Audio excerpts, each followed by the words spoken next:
Good evening, all. We're sorry about the slight delay. We're just about to start the program now, and thank you all for coming tonight for a very special event.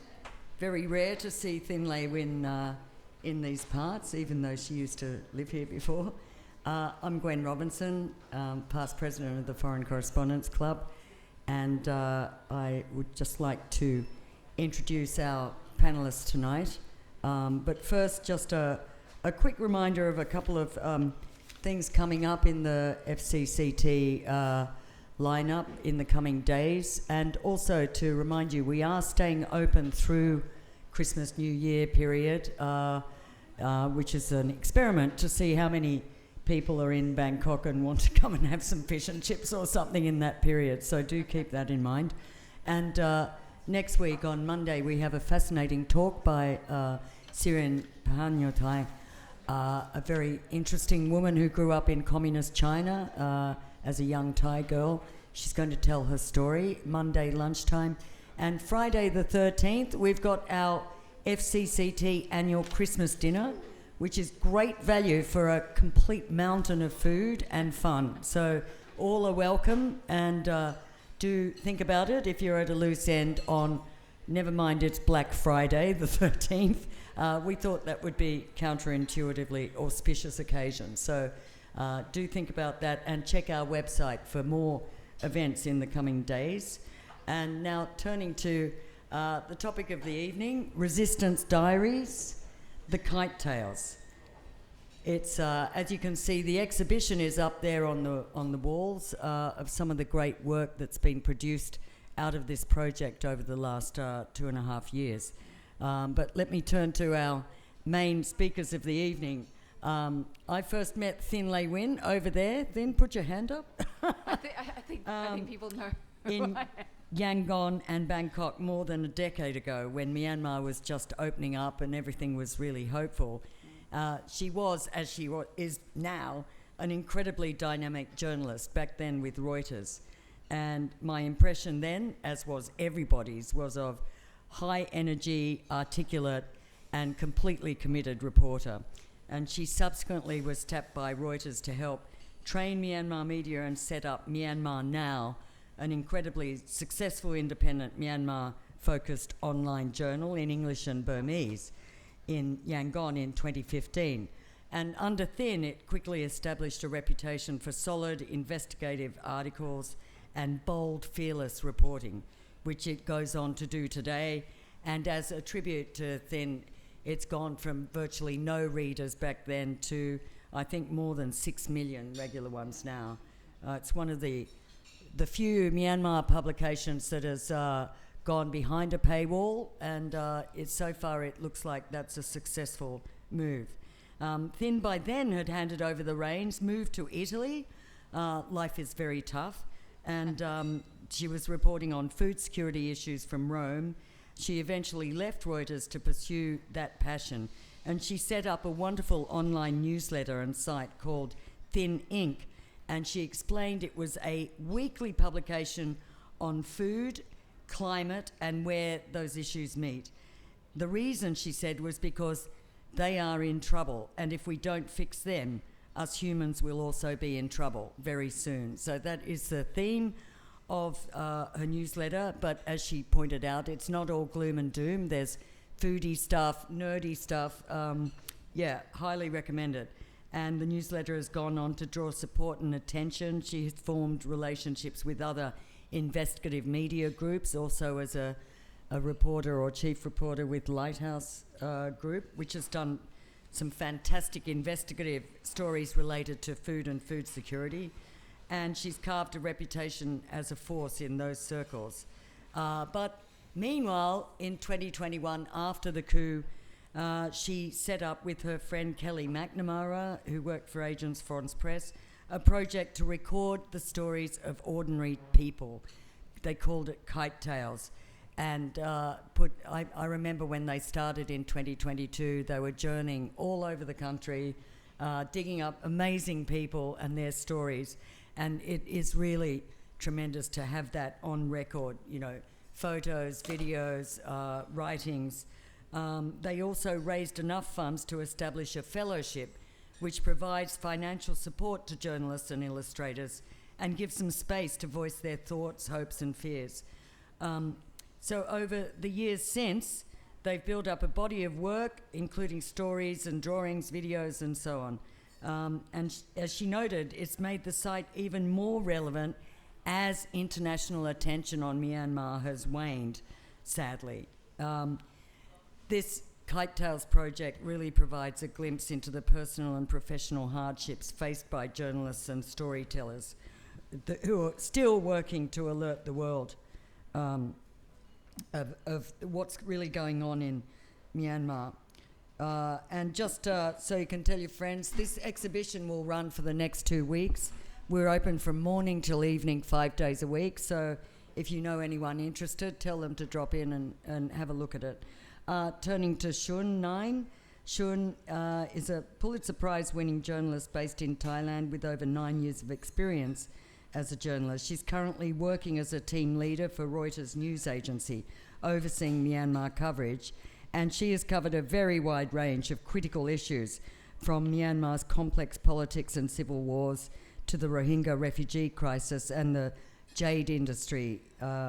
In 2018, she contributed to Myanmar Burning, which was a very powerful series of 10 stories on the Rohingya expulsion from Rakhine State, which garnered multiple accolades, including the Pulitzer Prize for International Reporting. And before joining Reuters, Shun honed her skills at Myanmar Times, a local English language daily. Her journalism career began in 2015, coinciding with Myanmar's historic general election, when Aung San Suu Kyi, Nobel laureate, won a landslide victory. Additionally, she's worked as a freelance journalist and is also very active and committed on Myanmar issues.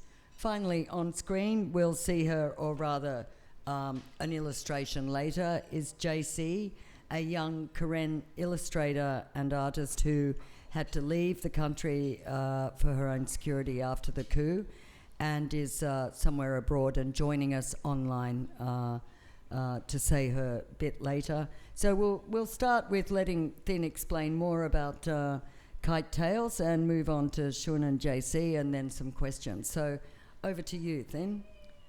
Great. Thanks so much.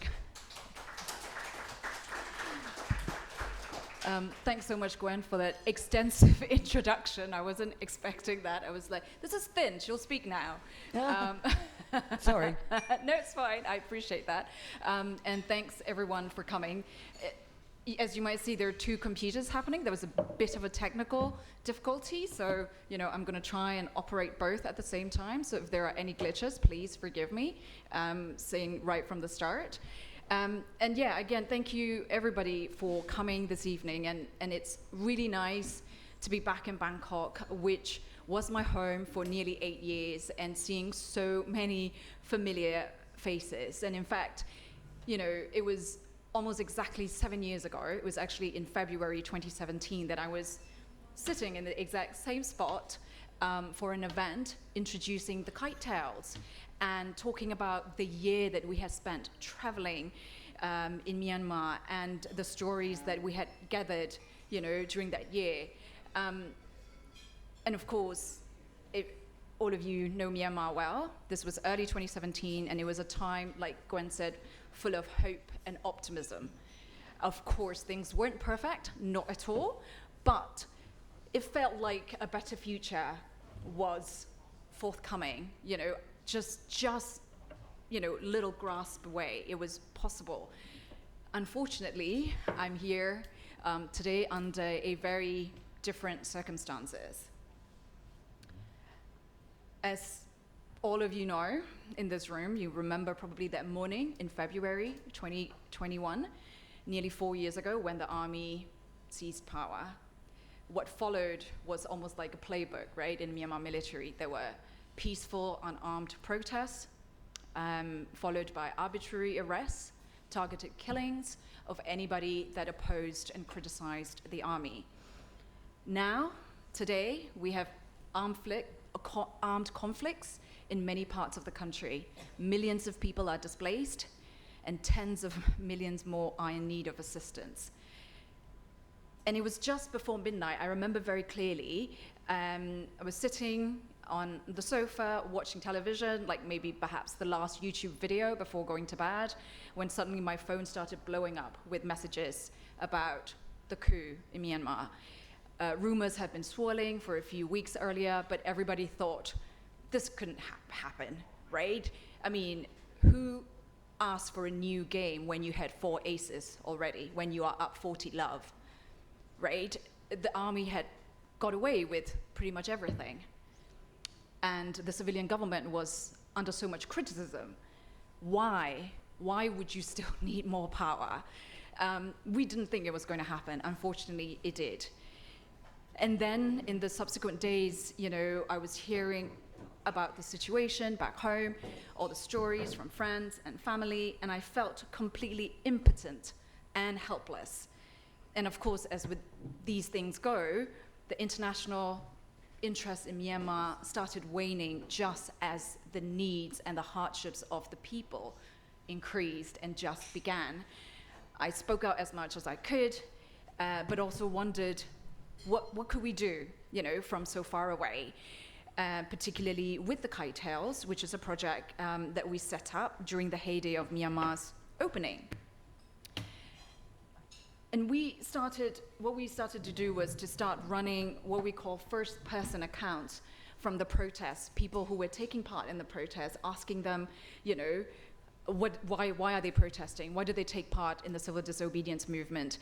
This was a picture from a Rohingya student who, you know, gave a very, very heartfelt personal account saying people actually stopped her to say sorry for what they did to her, or, you know, not personally her, but her group of community.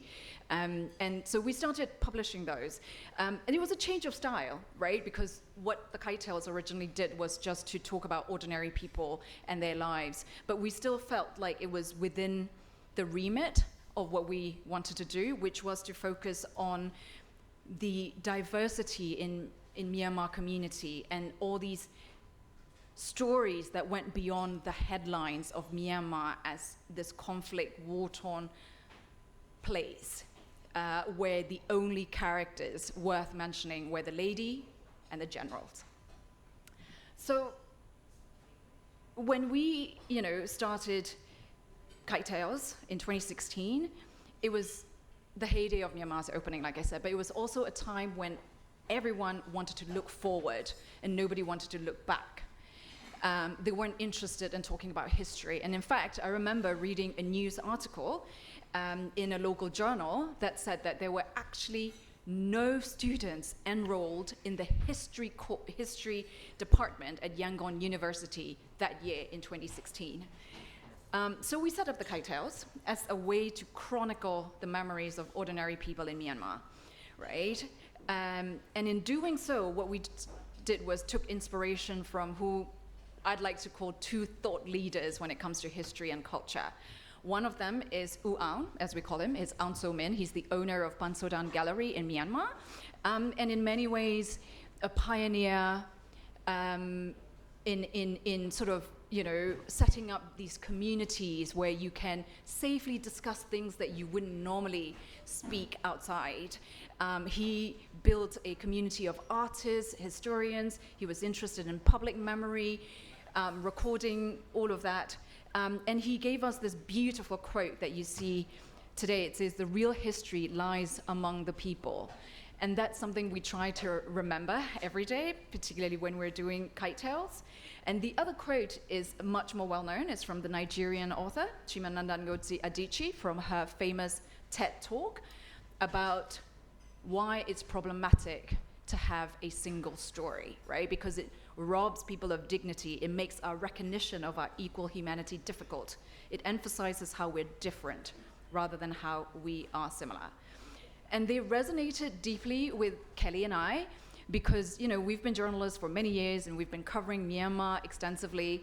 And we were frustrated by what we saw as that single story narrative of the lady and the generals and nothing else. And we thought that Myanmar's experience also shows how powerful that narrative was. And we wanted to try and, push back against it as much as we possibly can. And I want to show you a video here that was taken during our first trip as the Kite Tales duo to sort of illustrate what I'm talking about. And this should work, so let's hope it does.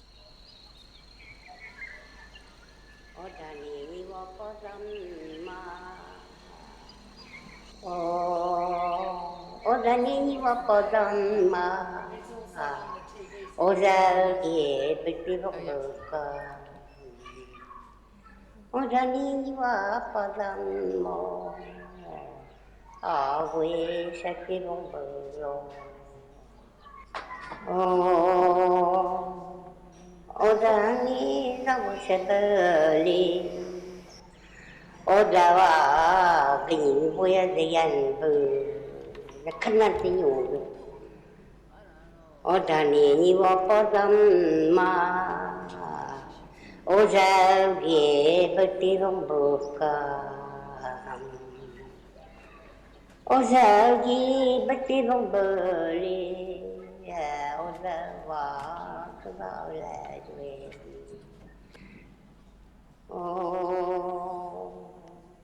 ô khăn miên như cái răng công nhìn ô ta chỉ giúp cái ngày lệ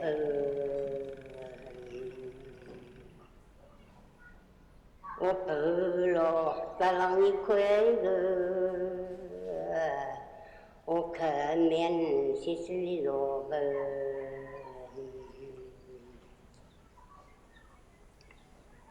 只是已经木了。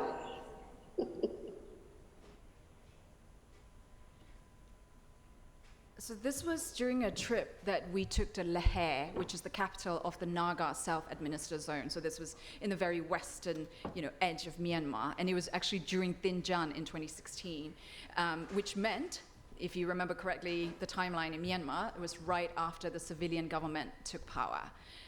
But the trip was actually a really good reminder to us about how entrenched the army's power was, because there was a battalion, or I guess you would call it a battalion, stationed in Lahore. During our trip, our van was almost appropriated by the soldiers there, because they were like, we need a car, you have a car, so we're going to take your car. We had a staring competition. I somehow sort of won. I still don't know how. But maybe it was the fact that this was right after the civilian government took over, and maybe it wasn't. I still to this day don't know how I managed to say, no, I am not giving you our car. We need it for ourselves. Drunk men in uniform bothered us quite a few different times,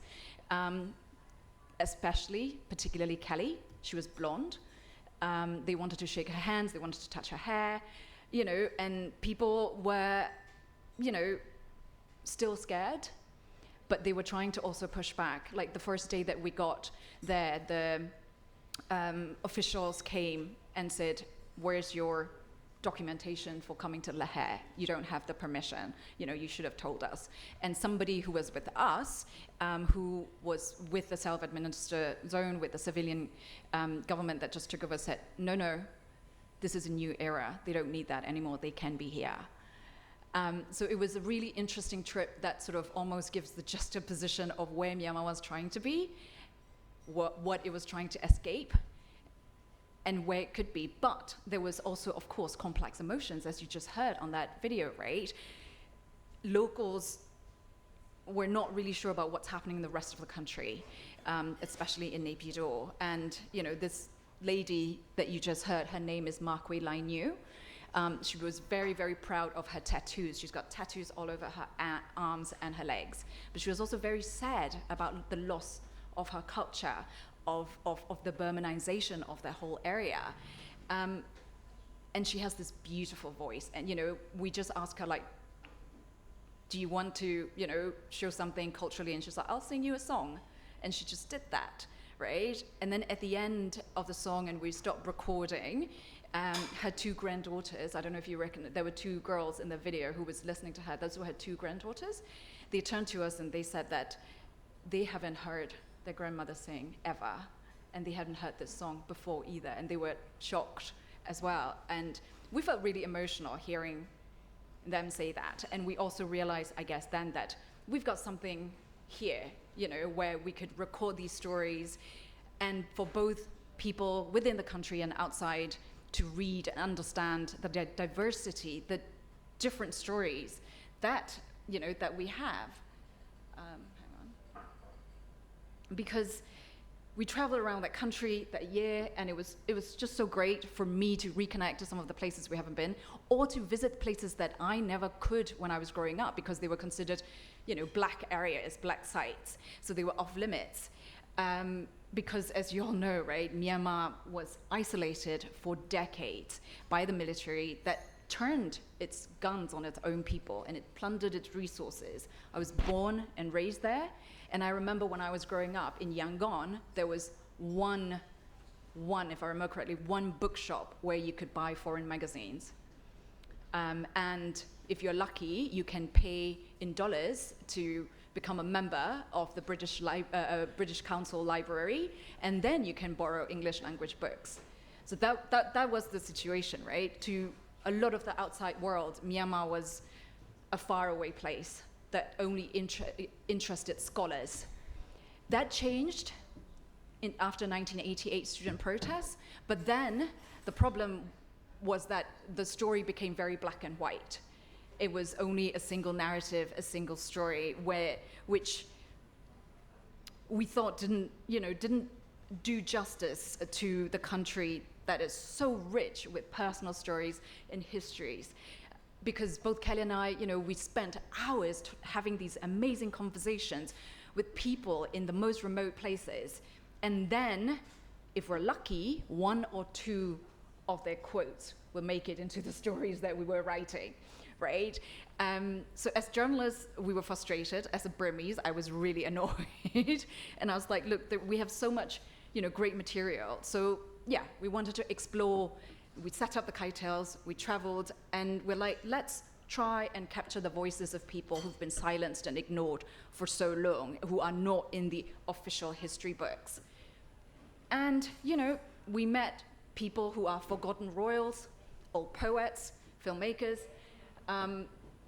This lady, her dad was the last president of Burma before Ne Win took over.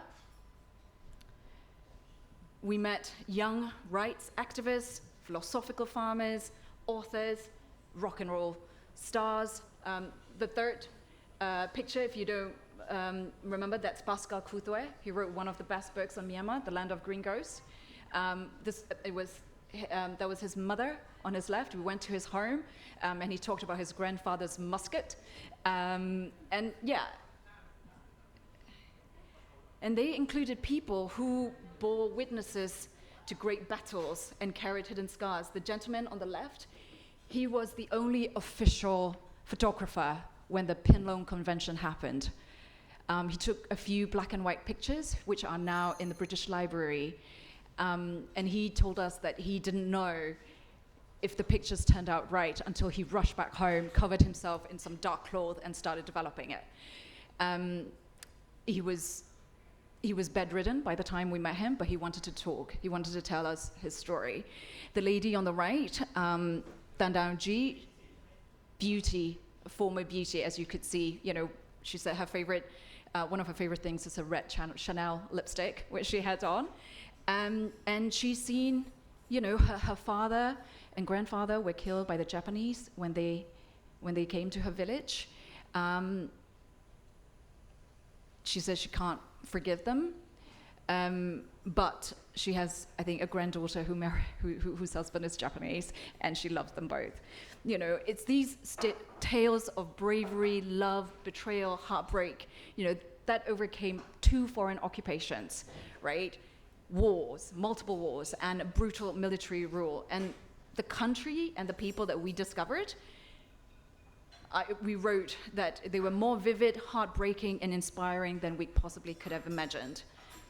There were also light-hearted moments, and this actually is one of, my favorite videos, and it captured one of my favorite memories during that time of the year, and it shows how to make a very traditional Burmese dish called ngapi jet. Let me just...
So this was a recipe that was passed down through generations in one family in Mandalay in central Myanmar, right? And it became apparently nationally famous in the 1990s due to the writings of a lady called Ludu Dorama, who is one of the most celebrated authors in Myanmar.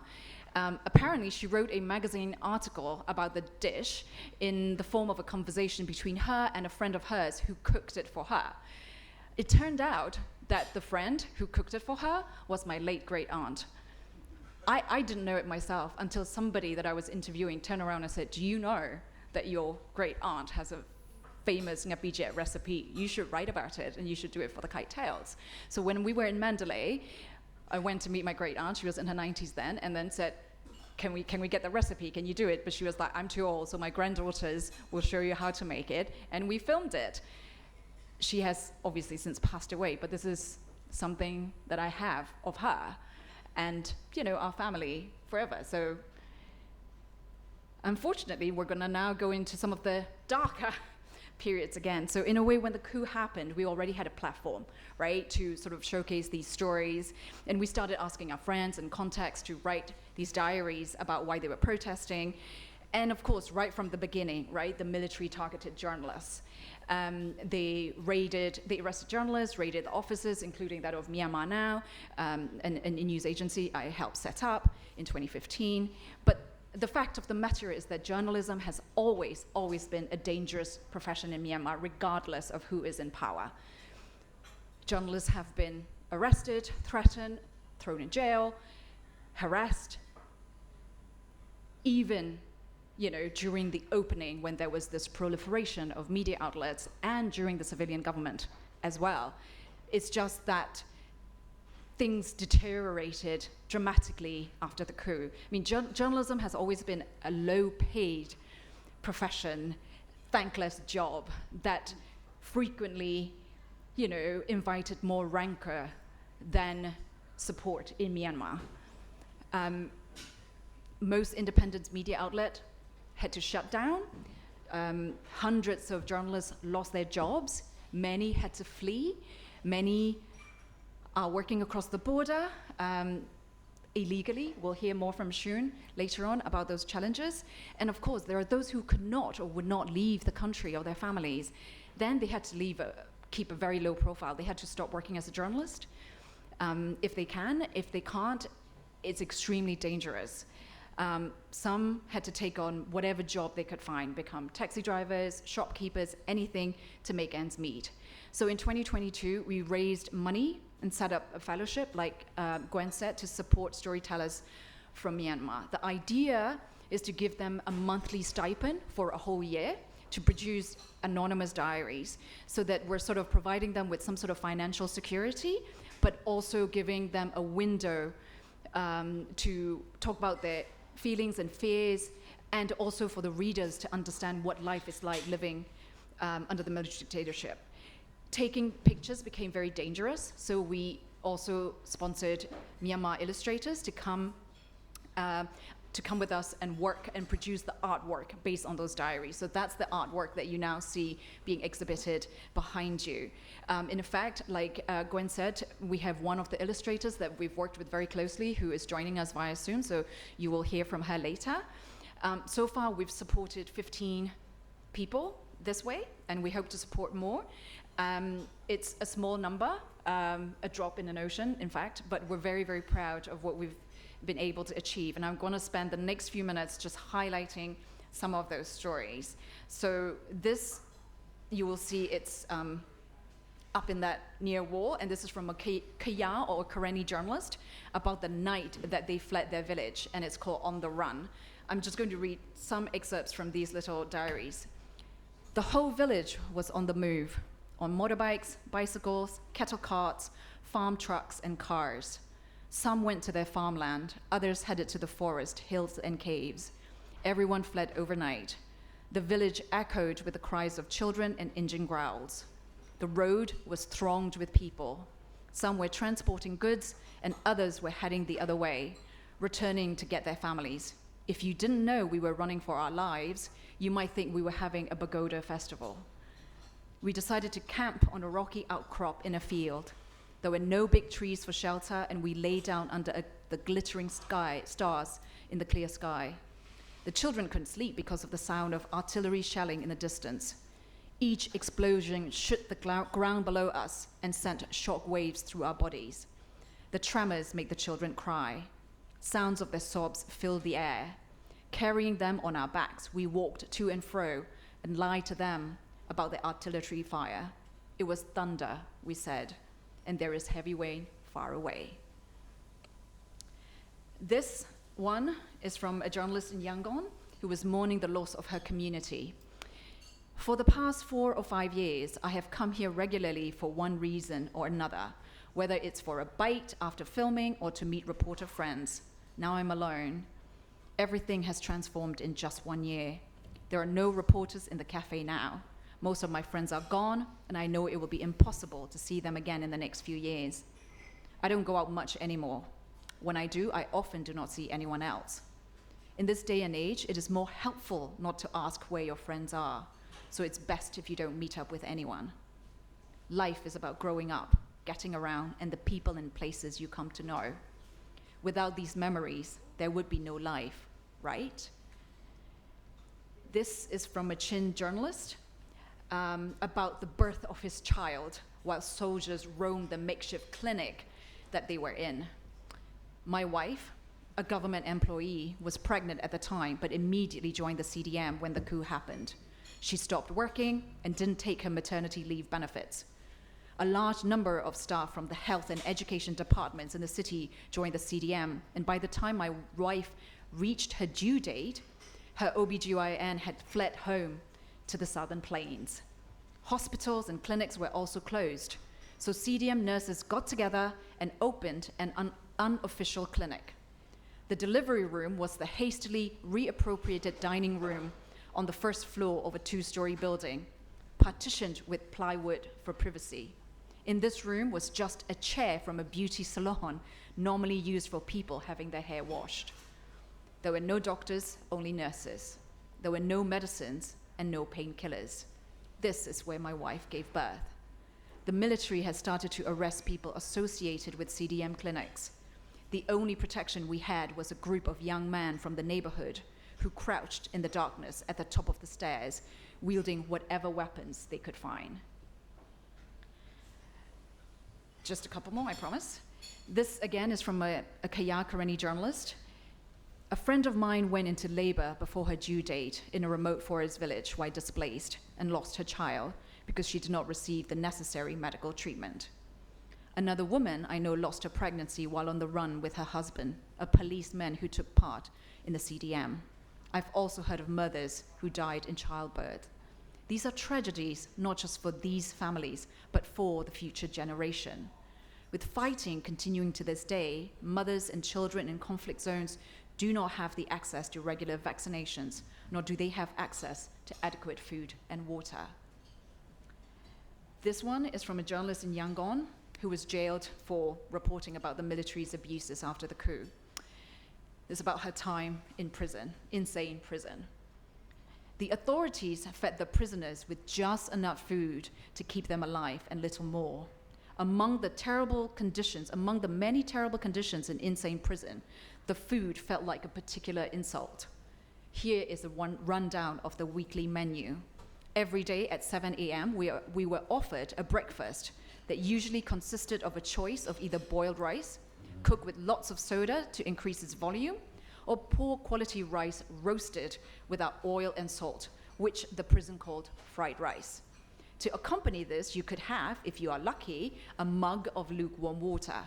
Lunch usually arrived at the dormitories at around 10 in the morning. Again, this was mostly bad-smelling coarse rice, cooked with a lot of soda, so the grains were big and puffy. They're okay to chew once they're hot, but when they cool down, they harden to the consistency of rock. The accompanying curry was a few lonely beans swimming around in a lot of watery liquid. Dinner is also rice and curry, and usually delivered to the dormitories at 3 o'clock in the afternoon. Here, the prison chefs add a little variety, serving each prisoner 2 boiled eggs on Sundays and 1 on Mondays. Sometimes these were rotten. Another Monday treat came in the occasional form of a small chunk of aubergine or carrot. So this is just a small selection of the stories that are on display here and also on the website. So I would really urge you and hope you will take time to read these stories later this evening and during the 2 weeks that they're here. There have been a lot of challenges getting the fellowship off the ground and to keep it going. First and foremost is security, making sure that the fellows that we have selected and support are safe. We tell them, don't go out and interview anybody, please, no. We do not need news articles reporting for our diaries. We just need your everyday life. We do not want you to get into trouble. Many of them are also not familiar with writing in a diary style that is very personal because they're so used to just writing about news. So it's quite a lot of work editing them, but I think it's been worth it. They also didn't want to write about themselves because they think what they are going through is nothing, right? Compared to what ordinary people in Myanmar are going through. They're like, we're journalists, we're not the story. Yes, I have it bad, but it's not as bad as, my fellow countryman who's having it worse. But then they later told us that it was actually quite cathartic to write about how they felt. Sometimes they're just traumatized and they can't write, for weeks or months. We don't push it. We're like, do you know what? This support is unconditional. It's not that you have to write and we will support you. It's okay if you go for weeks or months without writing anything. Sending them money was tricky. Lots of due diligence that we had to build in and to make sure that they actually did receive the money. And also it's not easy to raise money to do something small, manageable. Every time we go and ask people for money, they're like, oh, that's too small, too tiny. Why don't you give it to 100 people? We're like, no, we can't manage it. We need to make sure also that the people we give the money to are really struggling and really do need it. And we wanted to also make sure that they cover a whole, different geographical areas as well. We also encounter that sometimes news agencies want the money to go through them instead of to the journalists directly, which we weren't willing to do. We wanted to support the journalists individually, not as institutions. So, it hasn't been easy, but I'm very, very proud of what we've done. And I will just end this by saying that we are having another exhibition next week in Chiang Mai.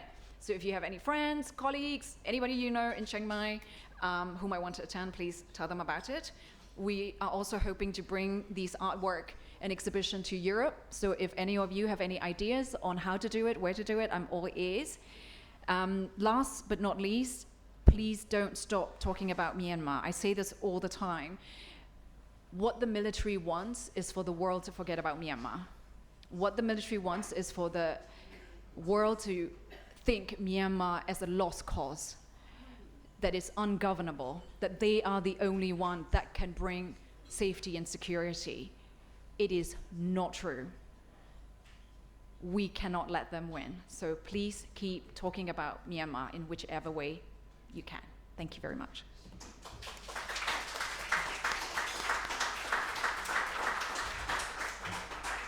Sorry, I took quite a long time. No, thanks, Thin. That was brilliant. And in fact, recap, the highlights were particularly good.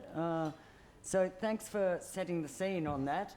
And we'll come back to you. But meanwhile, let's turn to Shun. You've been, as we've heard, an avid practitioner of both journalism and doing a lot to try and make sure people don't forget Myanmar. Were you involved with the Kite Tales project? And not really, okay. actually. But maybe you can set the scene about writers and trying to capture these sort of stories. Yeah. So when Martin contacted me, my first reply to her was like, I have been a fan of Kite Tales since when I became a journalist. So I'm a junior than Martin when we talk about our journalist history. So I became a journalist in 2015 and as a fixer for an international news agency at the time. And before that, I was just a student and I just recently graduated. And at the time, I was following around these international journalists, interviewing Myanmar politicians who are preparing for the upcoming this historical election in 2015. And before that, I have no idea of what has been happening in my country. I was so embarrassed at the time when I learned this new information, new things, while working as a officer for the new agency. So despite I coming from a minority family, I was born and raised in Yangon, and I was pretty privileged compared to other people across the country. I have never experienced a war in Yangon. I go to a decent school in Yangon, and some of my best friends were the daughters of this deputy chief of Navy Army or the son of this minister at the time. And I was totally blind to the whole Myanmar situation.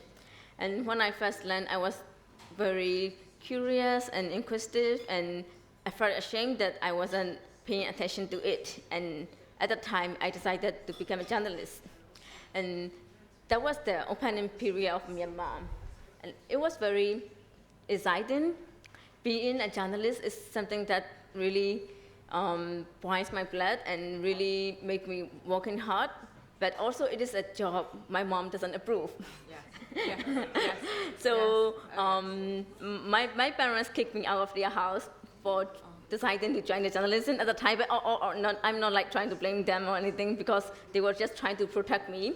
As growing up in a Muslim community, I was like, oh, don't shout, shh, everything just shh. So that was the society I grew up. So my mom was just trying to protect me from everything that is currently I'm experiencing, I guess. So, and I first joined at the Myanmar Times, and I was writing bilingual. I was learning a lot, and it was so interesting. So, and I was so enthusiastic and everything. And then I joined Writers. About 6 months after I joined Writers, I experienced the first lawsuit. 2 of my colleagues were arrested for our reporting on Rohingya issue. I was the only remaining journalist at the time, and then we got more new colleagues, and then we continued our reporting, and we were able to produce this amazing series, and which has so much impact on this Rohingya community that I feel the most rewarded compared to other prizes. And I just cannot stop reporting anymore. And then I have to flee from the country one time, since like late 2017. And then in 2018, there was another time for another story. I can't remember it right now anymore, but the military suddenly found it insulting to them. I have been writing so many stories for that in source military, but then they just found this like one breaking news that I wasn't aware of, but they found it insulting. So there was another lawsuit. So I flew out of the country again. So by the time when the coup happened, I was expired at running away. Many journalists were saying like, oh, I had to run away with just one set of clothes on my body, but I have a packed suitcase with a swimsuit inside. I have another packed suitcase with a really cute pajamas if I ever have to take Ken to the prison. So I was expired at the time already. Yeah. But still, like after I come out of Myanmar about 2 months later, the coup. And I'm pretty privileged because I have this big organization backing me. Writers was like backing me and giving me work permit and everything, so it was smooth. But everyone else around me was struggling. So I always want to highlight about that, like all the journalists, all my friends who experienced so many struggles and who have been resilient so much through all those hardships. And when Martin called me like, Sean, can you talk about the struggles of the journalists? I was like, oh my God, where do I start? There's just so many categories to cover. So since the coup, inside Myanmar, as we all know, only a handful of journalists remain, like they have to be low profile. And then there become so many new journalists, and they are regarded as citizen journalists by the media houses. And not because of they are lacking their skills or not because of anything, they had to produce the same article as the trained journalists. They had to work as hard as the trained journalists as well, but still they are labeled as citizen journalists because media houses doesn't really want to take care of them. I don't really want to take accountability for them. Yeah, almost like gig workers. Yeah. Right? Yeah, exactly. Yeah. And they are like not really hired. They are like on freelance basis. And 2 citizen journalists were killed this year, like in Jaito Monstage, when the on soldiers with the house. And after they were killed, and we were talking about the case, and I found out that this one journalist, he got paid 100 per story.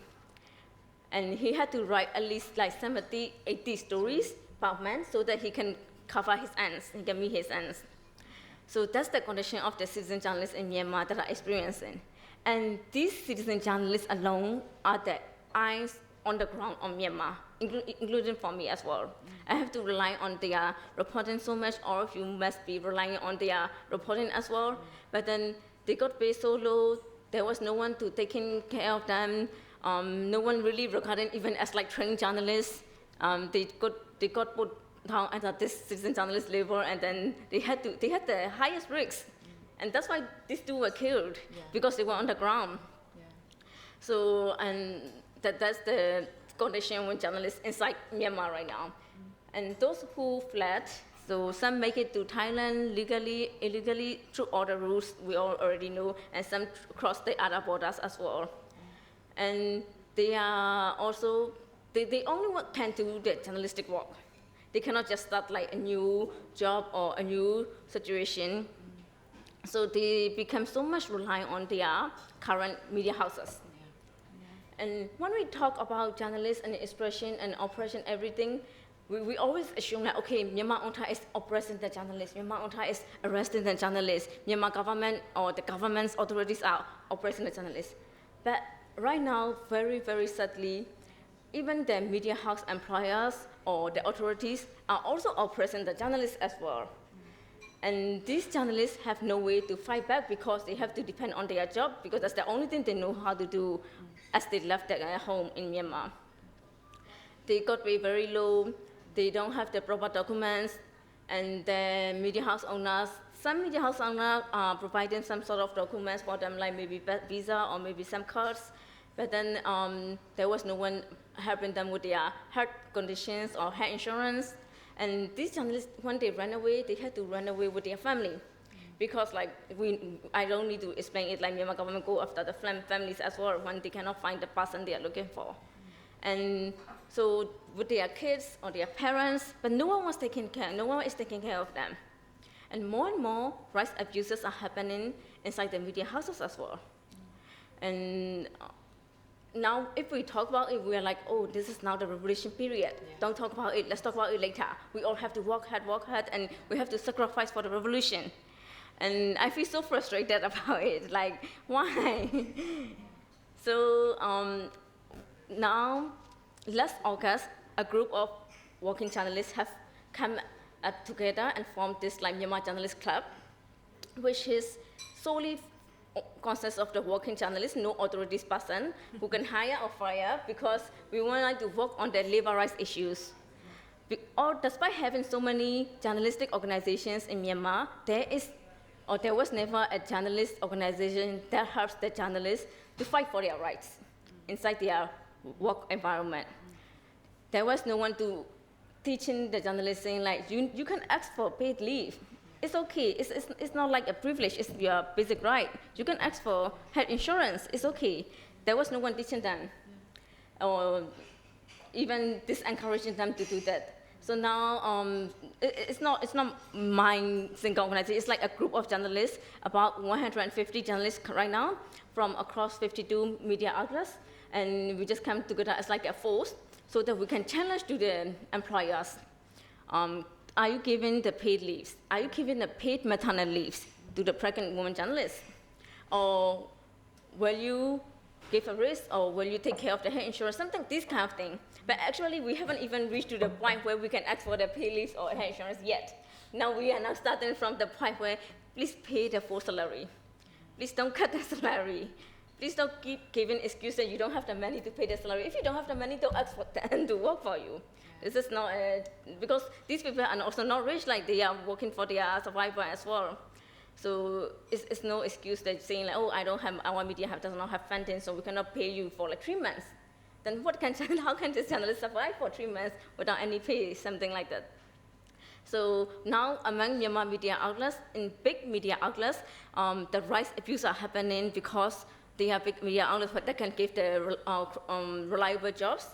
So they can do whatever they want to their employees.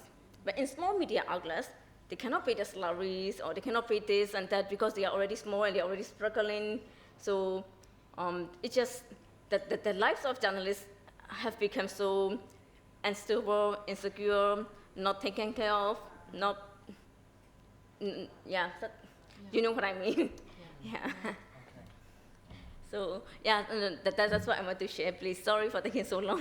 No, thanks very much, Shun. I do think, actually, ironically, funding has become a defining issue for independent Myanmar media, and we know there's so many that are actually doing it for either nothing or next to nothing. Yes. And I think a lot of the attitudes of publishers or people running these things is, it's better than nothing if you want to get that news out. Yeah. So I think that's a constant debate. Yeah. I think it'll be a fair while before paid maternity leave is going to be a feature of independent Myanmar publications, but it's an aspiration and it's worth adopting it. Yes, absolutely. Anyway, let's hear from one of Kite Tales' actual recipients. And have we got you online, JC? Hi, yes, I'm Oh, here. good. You're there? Yes, can you hear me? Yes, I think so. Can you speak up just a little bit? Oh, okay. Better? Yes, great. Your Okay. little illustration there is very small. Oh, okay. Not to worry. Yeah, it's from directed from my email, I guess. It's email That's fine. profile, and then Yeah. joining from there. So Okay. it's- I think we've got some of your work on the walls of the Yeah. club. Then do you want to highlight which ones are... I mean, she did, so there are quite a few that JC did. The one on the run it's hers. I think Menu of Mystery is also hers. But she also did a short graphic novel for us, which is right at the front, the black and white one of the phone ringing. And that's her recounting, just before she left and the day of the coup. Yeah. Excellent. So carry on, JC. Tell us what the whole Kite Tales project has meant to you, and maybe a bit about your life, having to leave Myanmar and... Yeah, absolutely. Yeah, I will try to also not take in so long because I think Mate and Shun has added, what all the essential things. So I just will talk about myself a little bit. Mention I'm JC and I'm the illustrator from Myanmar, and I'm happy to be thanks for having me here today. And I wasn't an illustrator before. I just become an unexpected way. You could definitely say I became an illustrator because of the military coup, actually. Because before that, I was working with an NGO on environmental issues, which also I was passionate about. But everything changed when the coup happened.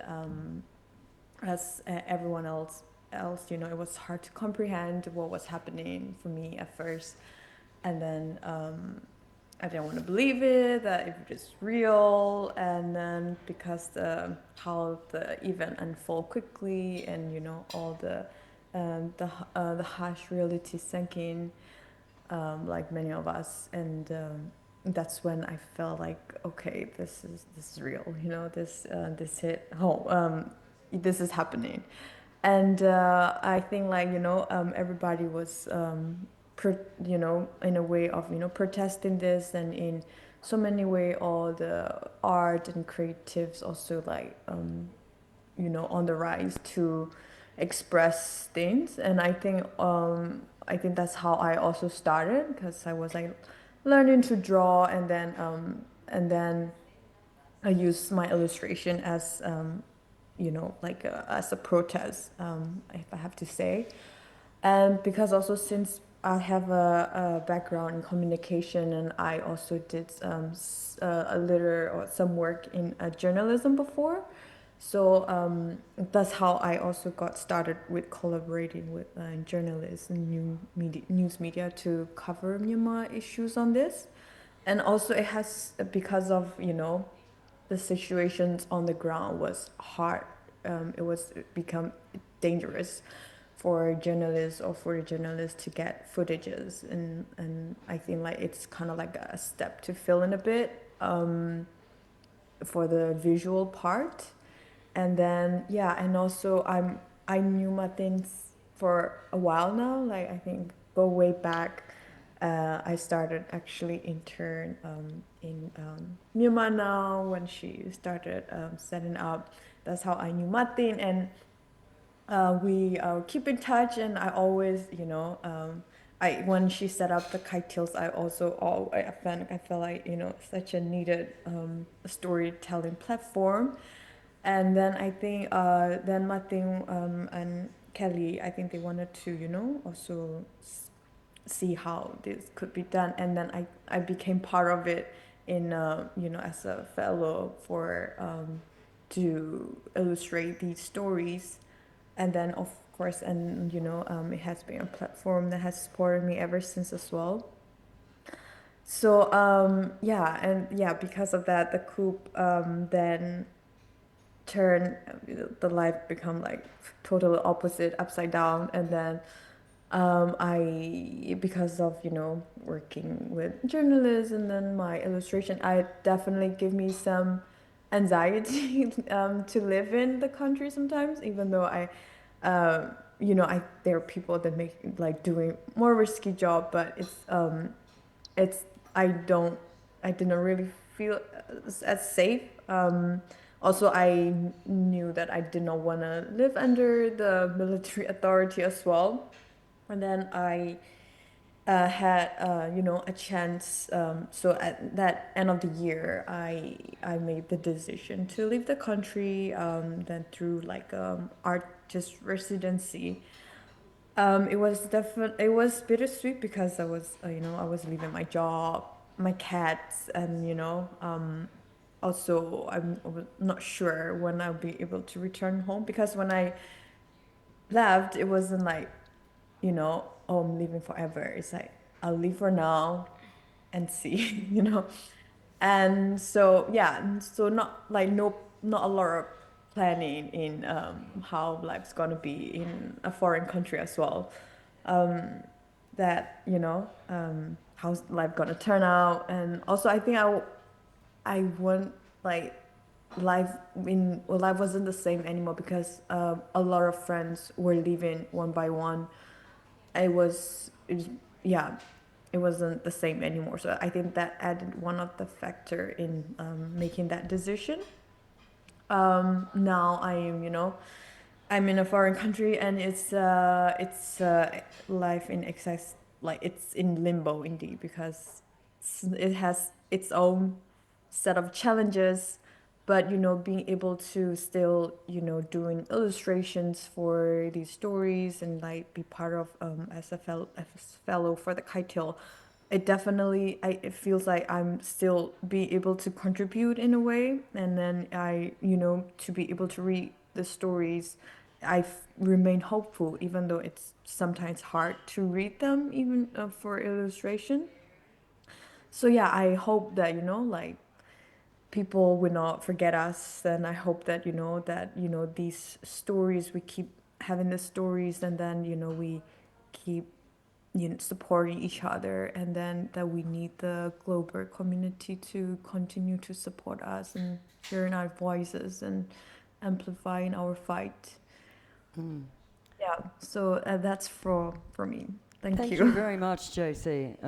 Thank you. And do take a look at some of her work on the wall there. Let's turn it back to you then for Kite Tales for the next year. I mean, you were able to fund these great projects for people, both, I mean, I think for a couple of years, right? Yeah. So what's the outlook for next year? Well, we are sort of regrouping and thinking what's next. One is obviously continuing to, we still have a bit of funding to continue a few more people, and we want to do that.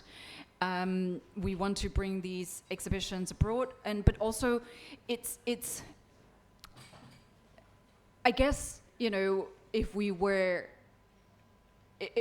so worried about security or making sure that everything is, sort of like due diligence is done, we would just probably go and ask to see if anybody would help us support 100 journalists, right? Because the need is just so great, as we just heard from Sharon. But I don't feel comfortable doing that because a lot of these journalists that we are supporting have come through recommendations from people that we know and trust. We have a good community of, journalists that we know that we, because we want to be able to make sure that, number one, they are journalists, they are really struggling, and that they will get the full money. I mean, one of the challenges we later discover, was at one point we tried to send money and there was a glitch with the name. If you're familiar with Myanmar names are very common, and sometimes you might have the same name as somebody on a sanction list. And there was something come up in our bank transaction, and there was a block, and we panicked. And it turned out that this was, we knew that journalists, particularly if they're illegally in neighboring countries, I won't name who, they can't open their own bank accounts, right? They have to rely on other people. And we discovered that this journalist that we were supporting actually found a broker who just essentially rented their bank accounts. They don't know this person. It was just because they needed the cash. And that was the only way. And we were like, okay, number one, this gives us into legal, territory, particularly with due diligence, the money laundering, all that aspects. But also, we really want to make sure that the journalists actually get the money.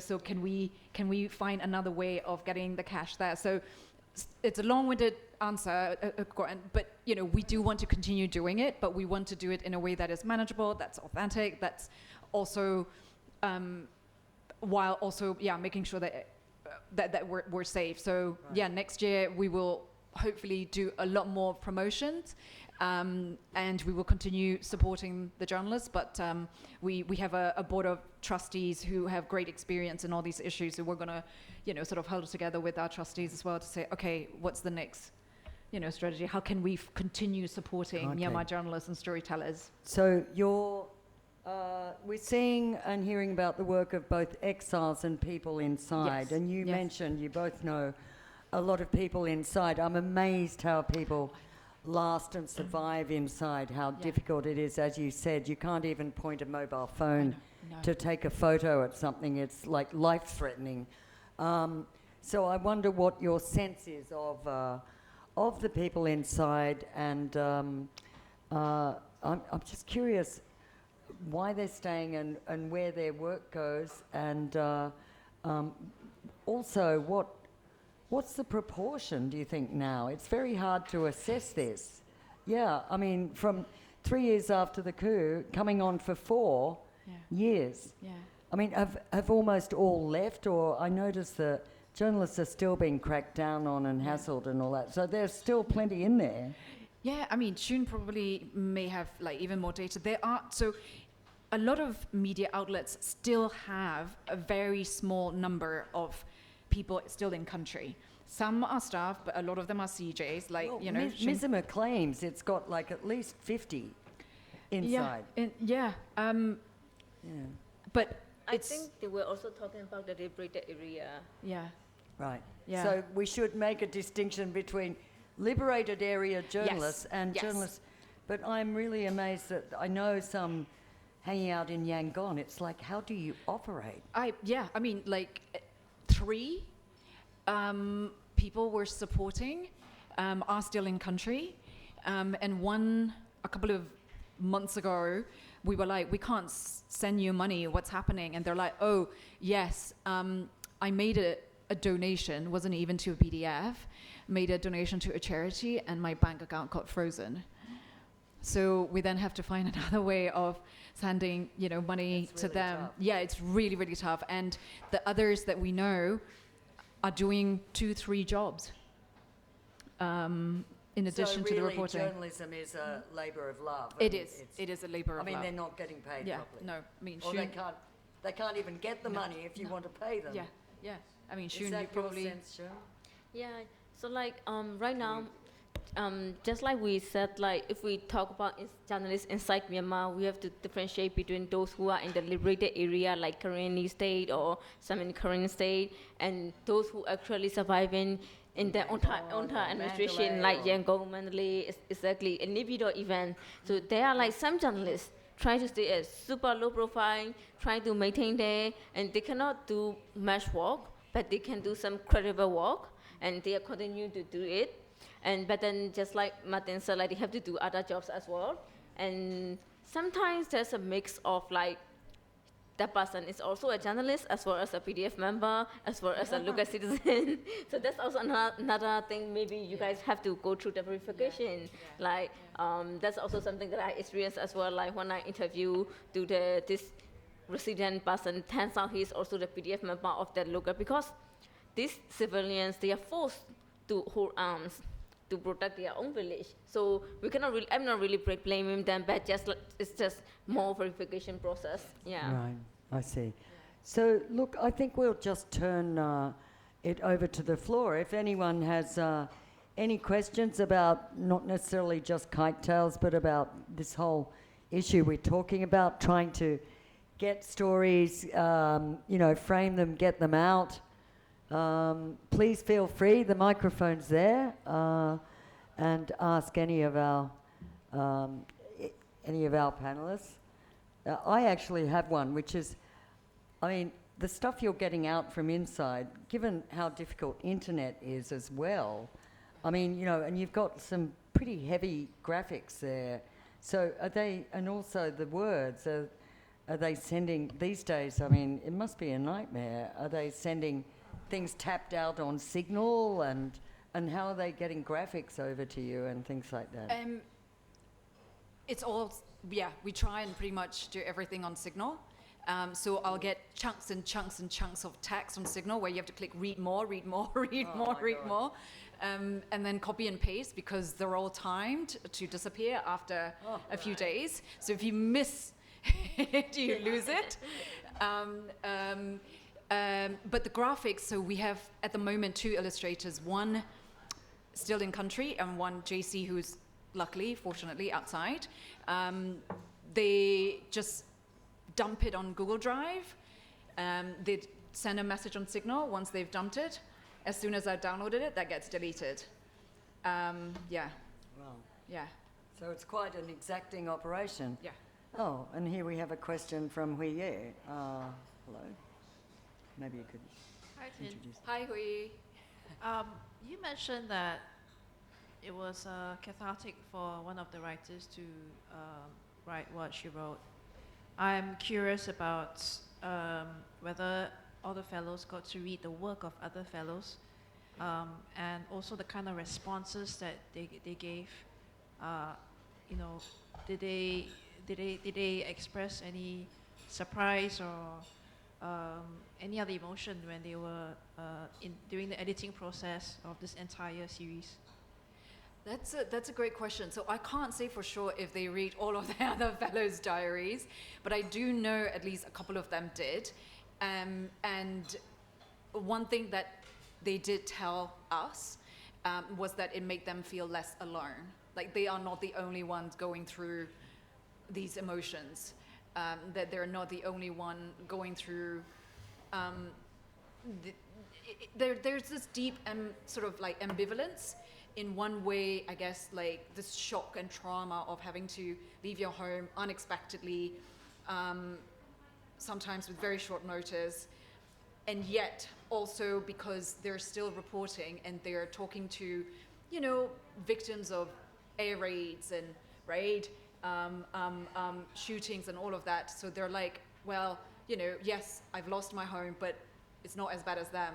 So there's this deep ambivalence around, should I be feeling this? Am I allowed to even feel sorry for myself because others are in so much worse shape? So that's at least something that I heard from some of our fellows, that it make them feel less alone, to know that others are also going through the same thing. And this was not from our fellow, but I heard back from another friend who I knew through my food systems work, and they are working or have been working with some of like people in Myanmar around agriculture and farming, and you know, they were at Yezin University, which is the agriculture university in Myanmar, and they were there quite recently, like maybe like 2 years ago or something, and they were, you know, there with some of the people that they were talking to about food security in Myanmar, and my friend said that they shared some of the Kite Tales stories with at least one of the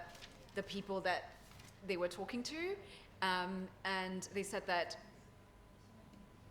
for a day they didn't hear anything, and then the next day they got a very long email to say that those stories made me cry because they're still stuck in Myanmar, but also made me realize, again, I am not alone.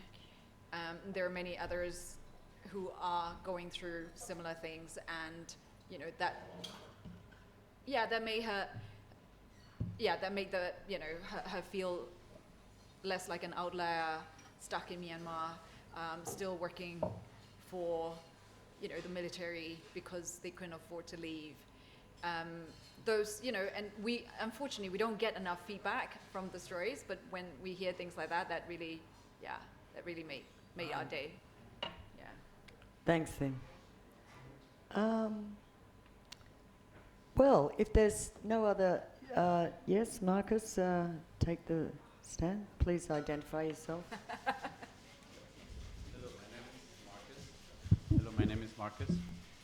I, first of all, thank you very much for this presentation. I've been a fan and follower of Kite Tales from day one.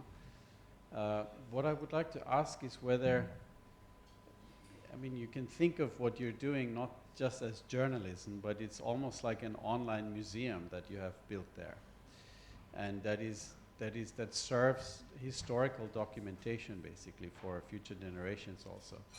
And it's maybe a new form of building a museum, a new art form in itself that combines different disciplines, draws something from journalism, but it's more than that, I think.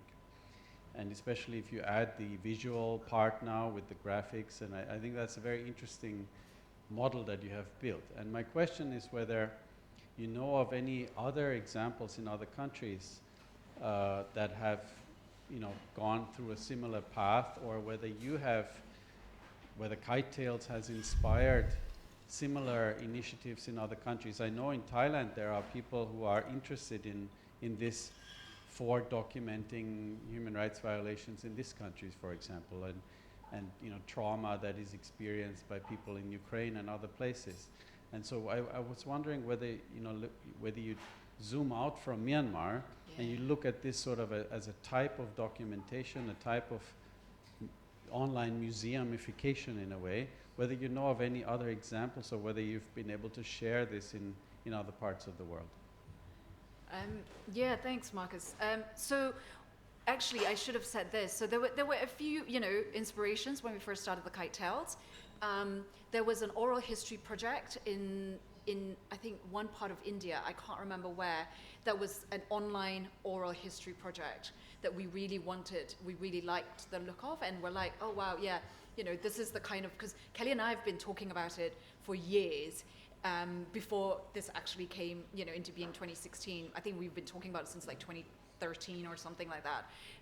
And when we came across the oral history project in India, we were like, yes, that's, and we look at it as an oral history project, as a storytelling, thing beyond just journalism. But yes, indeed, I guess since the coup, we've shifted a little bit, pivoted a little bit into, documenting history. I mean, we also were inspired by, for example, what's happening with Humans of New York. And, that was a little short snapshot of people, right, in everyday life. But we wanted something that was a bit more in-depth, bigger, personal stories, first-person accounts. So that's definitely, the oral history project, as I know, and I remember, a mutual friend of ours, Caroline, when she was in Nepal, wanted to do something for like a reconciliation. I could definitely see this part of, like a rebuilding, reconciliation project, an online museum of sorts, for sure. I'm sure there are lots of other places that can be done. But we just want to make sure we do this one right instead of expanding further. Well, I think you've done something right so far. So on that, I think, okay, sure. I love going, fair, okay. Well, it just sort of dribbles out, doesn't it? Usually we like them all lined up at the microphone, Sorry. eager to ask questions. Yes, exactly. I'm Phil Robertson. I'm now with the Asia Human Rights and Labor Advocates. I wanted to ask you a wider question, which is actually, I think many of us here are concerned with the fact that there's been very little recent reporting about what's going on in Myanmar. And so, you all are both journalists, you both have worked for international international media organizations. What do you see as what's needed to get Myanmar back into the headlines? Because it seems to me that after the first 2 or 3 months when we were getting all those amazing visuals out of Myanmar, the videos and the protests, but once they started shooting people and they started shutting down the internet, all of a sudden the world's attention moved elsewhere. And how do we pull it back to Myanmar?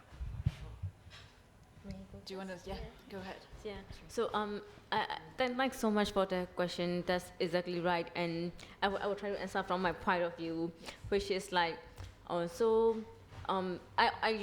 always say this in everywhere, like, so the whole collective coverage on Myanmar of the whole collective news agency is only 50% of what's actually happening on the ground right now.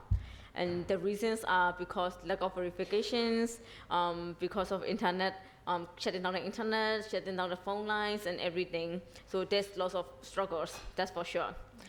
But I think the big reason is because the journalists are struggling so much, so that their work suffer this, decrease in quality.